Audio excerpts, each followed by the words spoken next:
Welcome to the Comedy Here Often podcast. I'm your host, Kevy. This week on the show, my guests are Ben Miner from Top Comic and Trevor Risk from Letterkenny.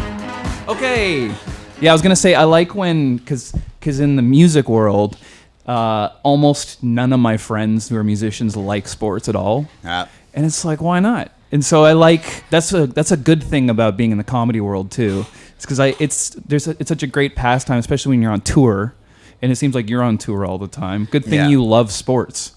It's my favorite part. Not my favorite part, but one of my favorite parts of touring out west. Okay. Is being able to watch games at like 4. Yeah. Man, you guys are spoiled. It's awesome. It's the greatest thing ever. Yeah. Like, I get to watch a conference final game tomorrow at like 4:30 and then do my show afterwards. It's perfect. The reason musicians don't like sports is because musicians have a bad habit of turning music into sports. Okay. You know? They're like, oh, Sloan has more YouTube views than us, so we're losing to Sloan. Oh, you know? okay. I thought you were making a Huey Lewis in the news reference there. Yeah, Huey Lewis can't lose, man. Neither can Parker Lewis. Uh-huh. So Trevor writes on Letterkenny. Nice. I'm wondering how much of your sports trivia stuff do you try and get in on the show?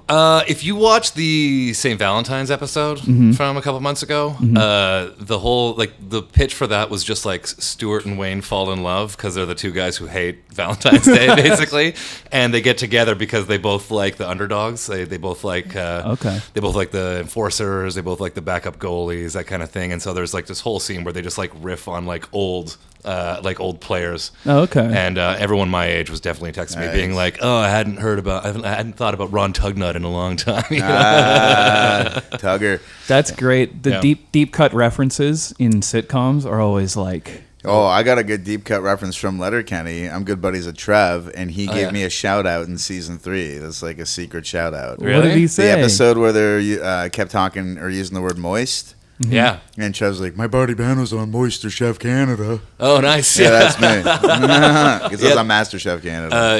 Keith and I wrote that episode together. Nice. And that's awesome. And I wrote the Yeast Side Mario's gag in that. Awesome. Yeah. Wow. Well, congrats to Letterkenny, man. It's beautiful seeing like something you could be proud of coming out of this country.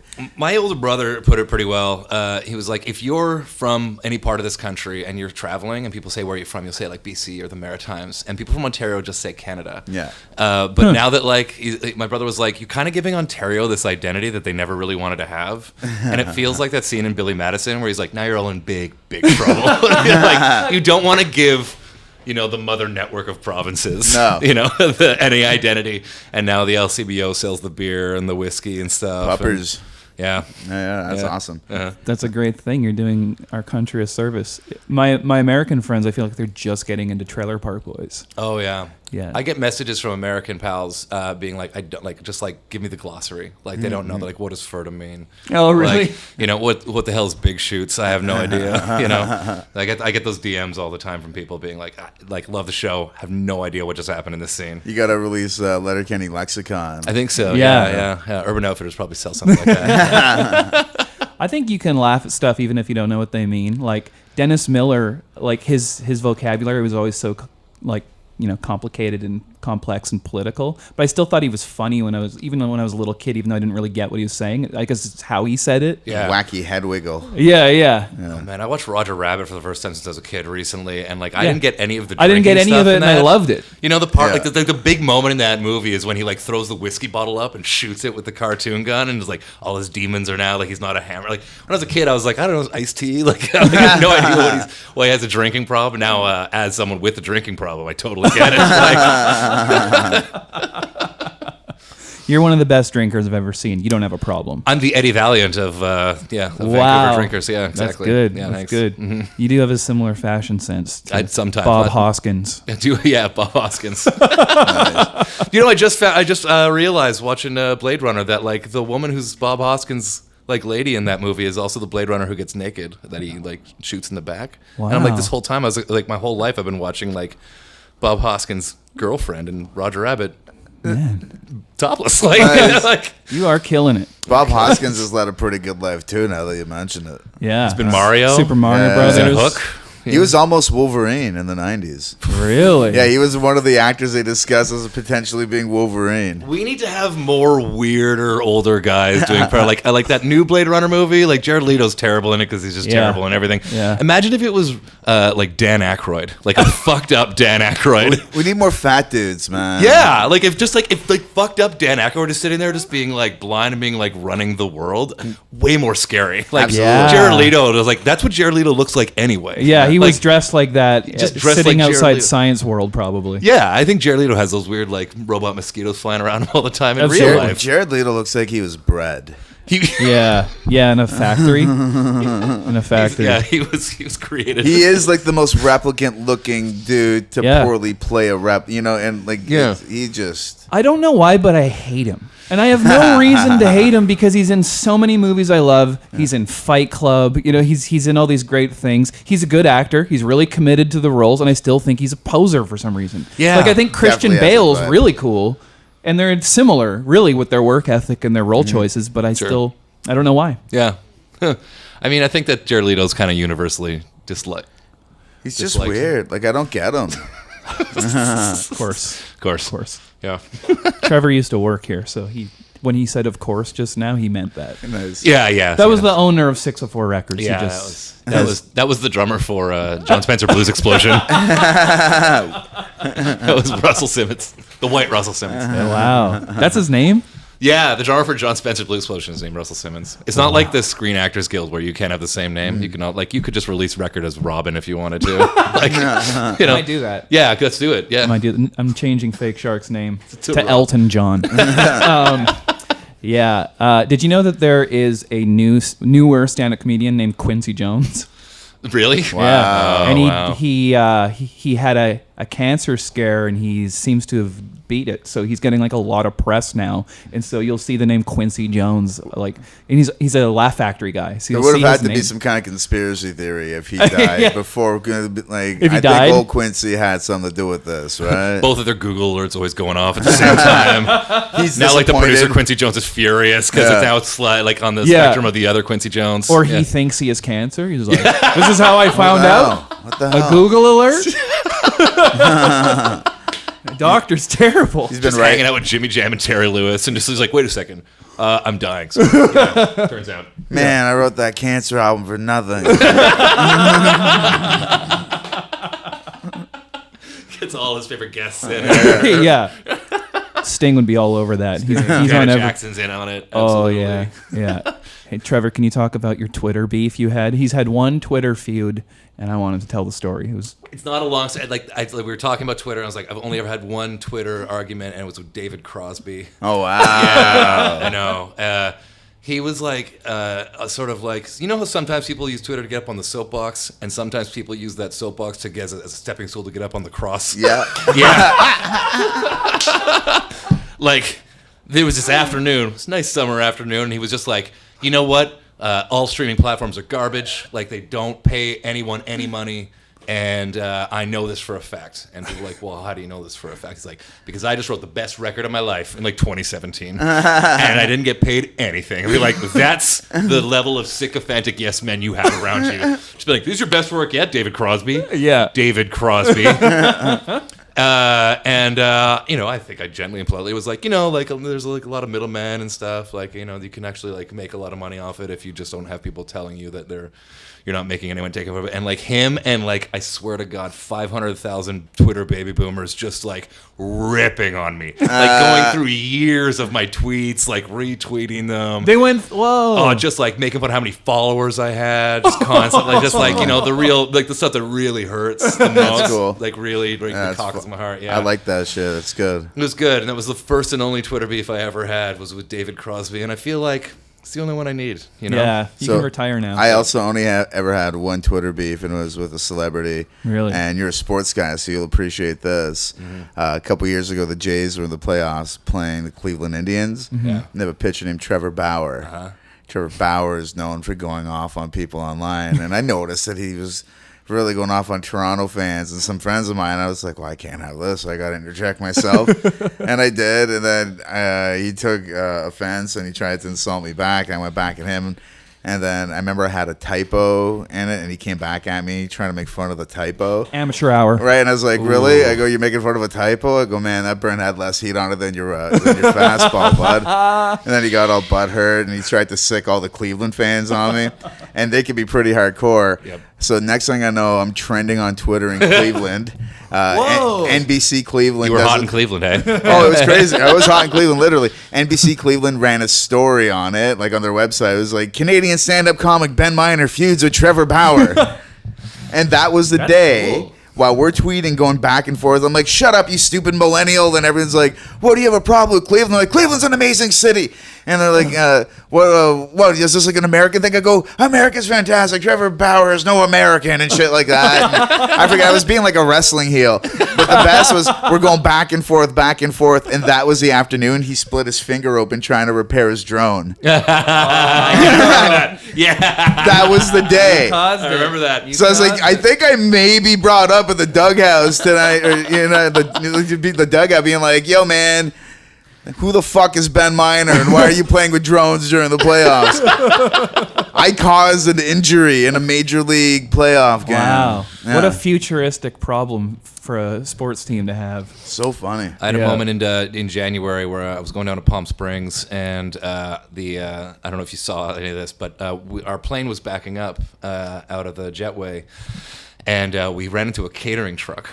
And it was like 8 in the morning. I was on vacation. I already had a few mimosas. And I tweeted out, I didn't tag WestJet, anything. I tweeted out, I was like, well, we just ran into a catering truck. Good news is I'm not in the air with a pilot so inept. He's running into catering trucks, you know?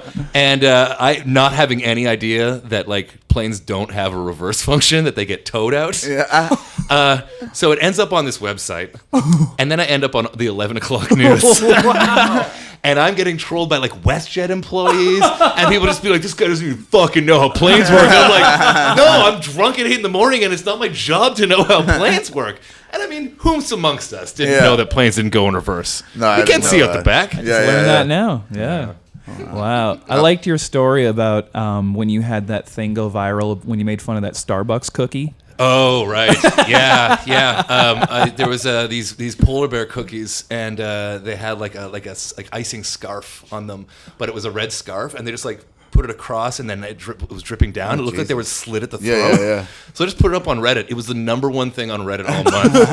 And I'm at a friend's birthday party later that month, and I was telling him about it. He's like, dude, my friend is like the marketing guy for Starbucks, and he texts him, and he's like, did you have to like deal with this? He's just like, fuck that fucking guy.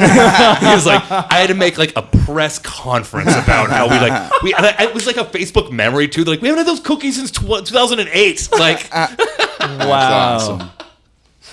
That's great. You have things like that. Like, you have good success with those kind of things, I find. You know, you want to be immortalized in the worst ways possible. That's really what I want to be known for. I would rather have injured Trevor Bauer than have that be the case for me. It's pretty cool. That's what, like, that made me happy. When I put that together, I'm like, oh, I started some shit. Yeah. I mean, to be fair, during that playoff run, holy shit, Toronto. Like, I'm a Jays fan. I got a picture of me in diapers and a Jays hat. Like, I'm from Etobicoke. There we go. But we were assholes during that. Like, oh, absolutely. It started with that guy on the broadcast being like, well, the guy not catching the foul ball, and being like, well, in Canada they don't really catch a lot of balls. They play hockey mostly, and everyone just was like, fuck this. Like, people throwing cans on the field. Like that was like we were, and I was proud of us. I like chaos in sports. No, I'm with you. It's like I was proud of Pascal when he tripped Embiid. Yeah. Oh, yeah. That was good, man. He's upset. Show some emotion, man. I like that. If you ain't cheating, you ain't trying. Were you in Toronto for Game 7 this Sunday? No, I was here. You were here. Where'd you watch the game? So I was watching it in my room, and I kept thinking I need to get my beard trimmed all day, and I kept forgetting to, and I was stressing out, and I was pacing around my room, and it was the fourth quarter. Then I think they tied it, and I was like, fuck this, and I just left my room. I was like, I'm going to the barber shop, figuring they'll probably have the game on, and they did, and I just chilled out there and had my beard trimmed and watched the game amongst people and didn't freak out. Nice. Until I freaked the fuck out. Yeah. Boof. Do you think that Kawhi shot was the best moment in Canadian basketball history? Yes. Yeah, Other I think than so, Naismith inventing the fucking thing so kids wouldn't jerk off as much. You know, Is was that the why point. he did that? Yeah, it was he invented basketball as a means to deter kids from jerking off. From What's he have against masturbating. jerking off? right? I guess he was like I'm jerking off right now. Yeah, I don't see a problem. I think with he was like some kind of Christian fundamentalist or something, and the idea was, their arms will be tired from this medicine ball being passed around. That's why it's a medicine ball. They wanted to tuck her out their fucking jerk arms. that. Okay. Wow. Give that a Google if you're out there. Yeah. And now NBA players Not jerk the off whole all the process, the story. Trust I've the Googled. process. I was gonna say I've Googled similar things, but not quite that. Yeah, exactly. Yeah. Embiid crying. Yeah. As a little dude, it's so fun watching a big dude just ball like a baby. He got his fingers on that ball too, right? Like Yeah. he just barely touched him. It was so contested. Yeah. Well, I watched that game. I was okay. So Vancouver's not much of a sports town. I'm sure you've probably noticed. Everybody keeps commenting on my Raptors hat. It's hilarious. Like, hey, go Raptors! I'm like, what are you, my uncle? It's that same kind of knowledge of it. The bar I was at was playing Game of Thrones with the sound on. Jesus. And like everyone was sitting there, not really even drinking, just like watching Game of Thrones quietly. And the game was on, and there was me and Adam Fink and two fat guys sitting just watching it with the sound off. And when the shot dropped, we ran around like Kermit the fucking Frog, just like screaming. And everyone watching Game of Thrones was so angry with us because we were interrupting the second last Game of Thrones episode. Apparently I screamed, I don't remember this very well, but apparently I screamed, "That's the fucking shot from Teen Wolf." Another deep cut reference. And someone else was just like, "There was a 6-man involved. The ghost pushed that fucking ball in," and just like trying to smack fives with all these Game of Thrones fans who were so not having it. That's great. It was great. Nerds. The way that shot went in, like if that happened in a video game, I would have been like, "That's unrealistic." Yeah, exactly. You know what I mean? Put It in a was- cheat code.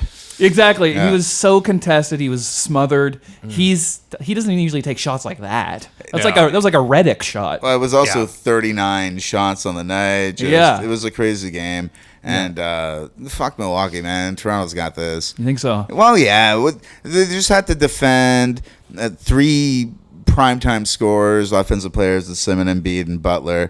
And they managed to do it. Totally. And now they only really have to lock down on Giannis. And listen, Giannis is like Mario Lemieux. Kevin Stevens wasn't an all-star without Lemieux, right? Like Giannis earns guys contracts. That's why Middleton is an all-star. That's why Middleton will get paid, because he's playing with Giannis. Yeah. And you can play alongside Giannis and look like 10 times the player you are because of the attention that he commands. Like Right. Gretzky bounced like 70 off Bernie Nichols one year. Right? Yeah. That was nice of Also, him. Kevin Stevens like scoring like 35 goals while being ripped on cocaine like every game was pretty impressive. Yeah. Because Lemieux was just around. Exactly. Yeah. Yeah. It's just some guys elevate their teammates, and Giannis is that guy right now. So you take him out of the game and you limit him, which Toronto's got the guys to do. So It's true. And I think Siakam will probably take some lessons away from that round. The first round was amazing for him. The second round, I think, will be the one that he really learns from. Yeah. And I think he puts both those two experiences together, and we're going to see a more well-rounded, aggressive Pascal, because he can't keep passing on shots. Yeah. You think Yeah. Portland's got a shot against Golden State? Okay, here's I want why anyone them- to win but Golden State. I'm Here's- so sick of that. Like, if we listen, like, if Portland somehow pulls it off, CJ McCallum's interview on the podcast with Kevin Durant It's going to be epic. Epic. It's going to Yeah. be the hottest cold take throughout history. Yeah. Being like, come on, you're not going to win a championship. And he's like, we got some players. Just like, come on. Yeah. Like, you're not going to, like, in the offseason, like, it's going to be, like, they're going to etch it into the garden at fucking in Portland. It's like, going to be. it's going to be It's going to be everywhere. played before every game. It's Every all game. that shit. It's Every going to be game. awesome. Absolutely. I want to say they're going to win, but oh man, like, even with Durant out now, No, all that they're means still an all-star All that means team. is that it's Curry taking more shots, and now Iggy's in the starting 5. Yeah. So like Curry's due for that moment in these playoffs, but I'm legit worried about Durant. As a basketball fan, it looks like his Achilles snapped on him, because the way he turned around and looked know. behind him looked like he thought he was kicked, and apparently that's what people describe that injury as feeling like. It feels like he had shot in the back. It Like, feels like he just took a Really? big kick in the Apparently back of you the can hear heel. it. Yeah, and he turned around like somebody had just kicked him, and there's no one behind him. So when you're 7-1 like he is, and he's got that elevation to his shot, which sets him apart from every other player in the league. Man, you got to take your time with that injury if you can take your time with that injury. Yeah. And now he's going into a summer of free agency after multiple one and done type years. Yeah. And I think you put that together with like Isaiah Thomas and John Wall. And even if Pascal does leave Toronto, or not Pascal, even if Kawhi does leave Toronto, I think worst case scenario is that it's a sign and trade because nobody is leaving money on the table right now, especially when you've had past injury issues. Yeah. Raptors can give him an extra year and an extra $50 million. Yep. John Wall didn't dick around, and now he's going to be on one leg earning $40 million next season. Fuck. Right? I don't think Kawhi's going to leave. Do you think? I don't. Well, Kawhi's hard to figure out. Yeah. I think he has every reason to stay, and I think he's aware of that. Yeah. It just matters what he values above all else, and if it's the family connection there, well, then fucking buy his family a house, a bunch of houses in Toronto. Man. Yeah. Like, I don't know. Yeah, I mean, it's hard. He's hard to read because like this Game 7 was the first time I ever saw any reaction on his face. Yeah, at all. exactly. was He's like Tim crazy. Duncan. Yeah. Right. Yeah.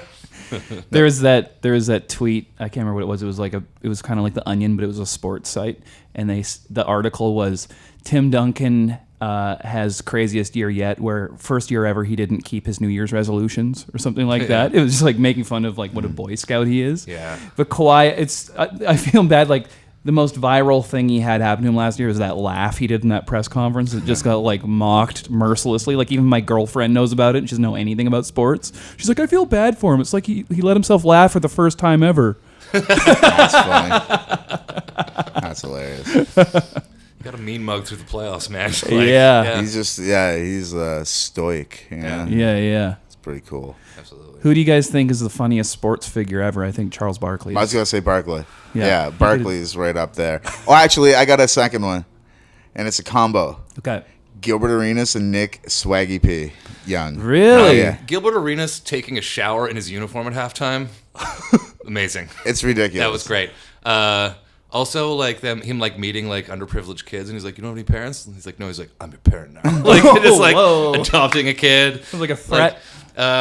Gilbert Arenas is pretty good. He's up there. It's got to be an NBA player because Shaq. there's only like 300. Shaq players is great, but Swaggy P is underrated. I didn't funny. know he was funny. Him and Gilbert are good buddies, and Gilbert's got a podcast, No Chill with Gilbert Arenas. Yeah, and yeah. Swaggy's been on it a couple times. And now I think people are starting to pick up on those two and their chemistry because they've Yeah. done more interviews together since. Yeah. It is the funniest fucking shit. Really? Oh my God, you I have gotta no check it idea. out. Can we count Master P? Because Oh, I think yeah. like he did play. He's in in the the Yeah, I know Raptors. he He had a cup of technically coffee. played. Anyone Master- on No Limits Records who was playing in the NBA, I think, counts Yeah. like a little bit. It's like an asterisk. Then there's like guys like Brendan Schaub. Yeah. Who does stand That's up true. now. That's true. I guess you got to kind of count. You and I him. were talking. You were about to say it. It's got to be an NBA player. Why are NBA players funny and then football players have no personality? Helmets. It's a helmet league. That's Yeah. it. Like there's 300 players in the NBA, right? Uh-huh. And there's so many more in the NFL. And so like you see these NFL players, they wear like really long hair, or they used to try to do like really crazy like eye black. Yeah. and John, stuff. what was that guy's name? John Randall. Oh, yeah. He used to do that, like the full eye black down his whole face and stuff. And because like you lose a step and the fans still love you and they're like buying your jersey and stuff, you're going to stay an extra season or two, right? And the NBA, the reason it's guaranteed contracts in the NBA is because the players hold all the clout. That's Like, awesome. It's out of my out of the four big sports in North America, it's the one I don't really watch at all. But if like any NBA player would come into a bar, I knew who they are. Yeah. If my favorite players, minus like Patrick Mahomes, maybe like came into like a bar, I wouldn't know who they were because Yeah. it's a helmet league, right? Yeah. Yeah. Oh, that's interesting. What about golfers then? Just John Daly, just taking John on Daly, the he whole. was more inadvertently funny. There's some funny hockey players. Like Matt Barnaby's a funny dude. Is he? Yeah. Sean Jason Avery's Spezza has big, a but he's dumb funny. laugh. That's funny. The Spezza laugh is good. That's Yeah, funny. Andy, can we throw in the Spezza laugh for a second? You'll get that. And You'll good. get that. Okay, good. And good. Brad Marchand's hilarious, obviously. Oh, his chirp on Justin Williams is so great.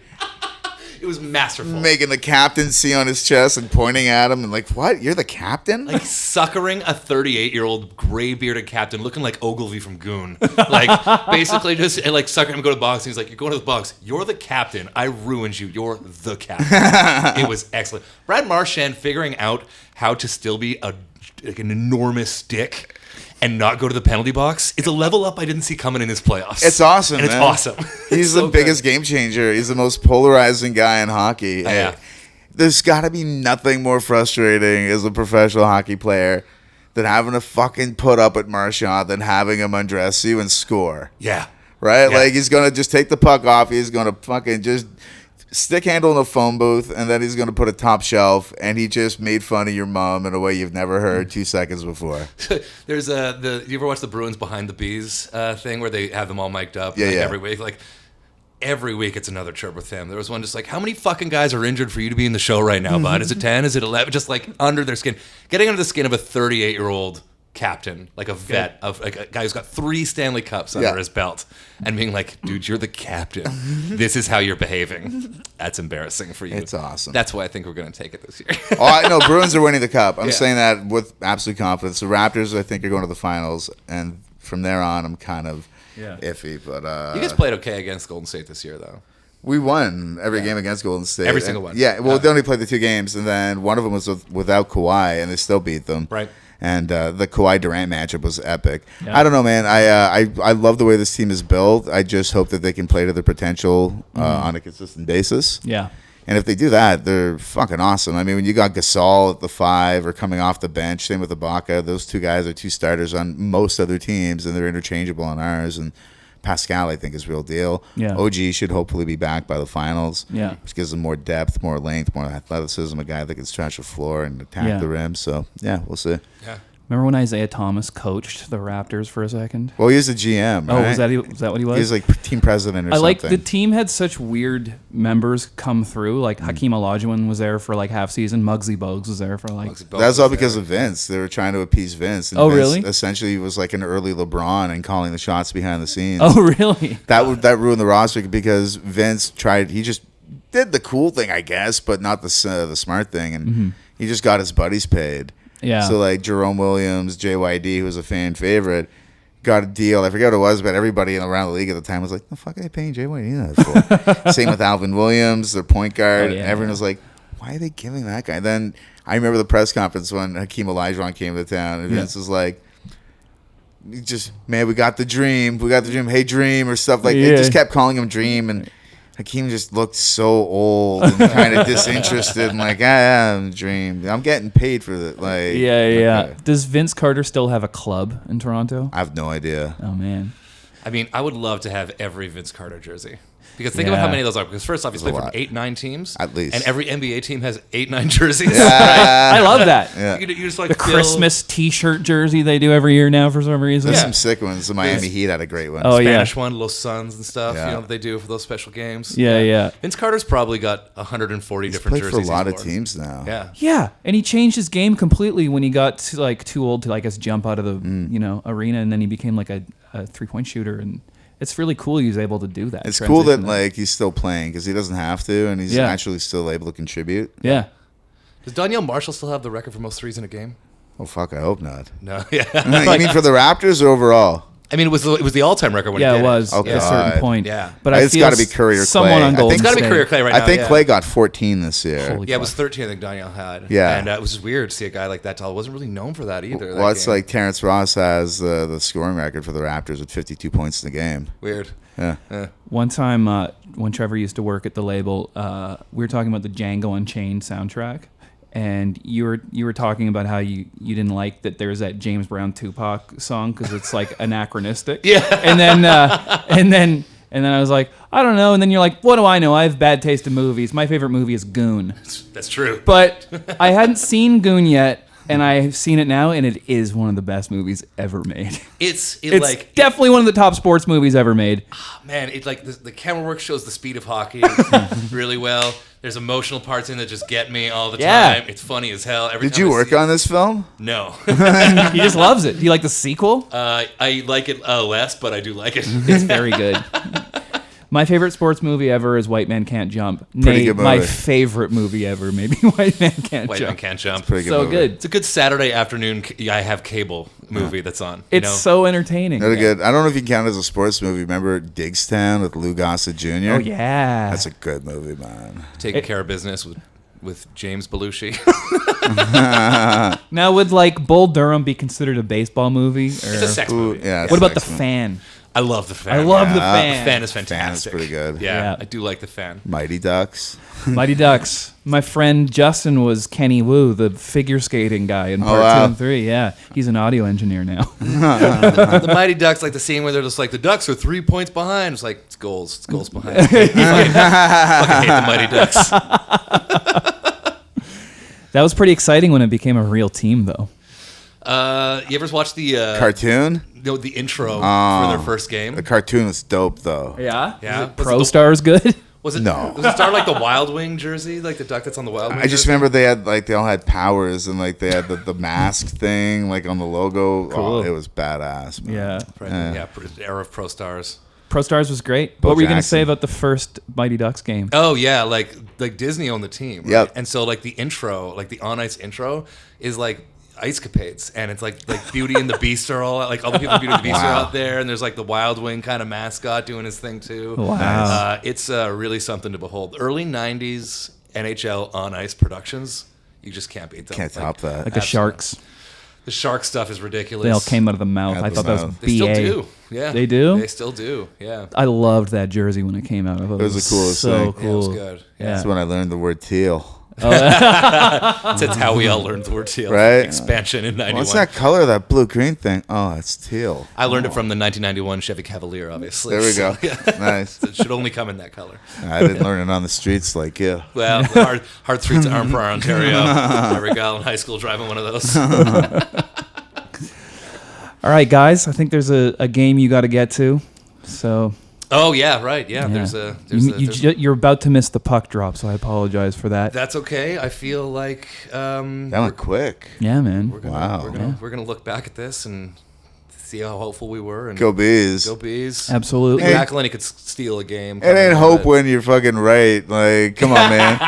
McElhinney. I like giggle at that shit. Get out of here. That guy's got a chip on his shoulder. Yeah, but their little celebrations are too cute to be taken seriously. That's true. Right? That's true. Like, what are you going to be selling fucking chocolate covered nuts after the game in the parking lot, you fucking kids?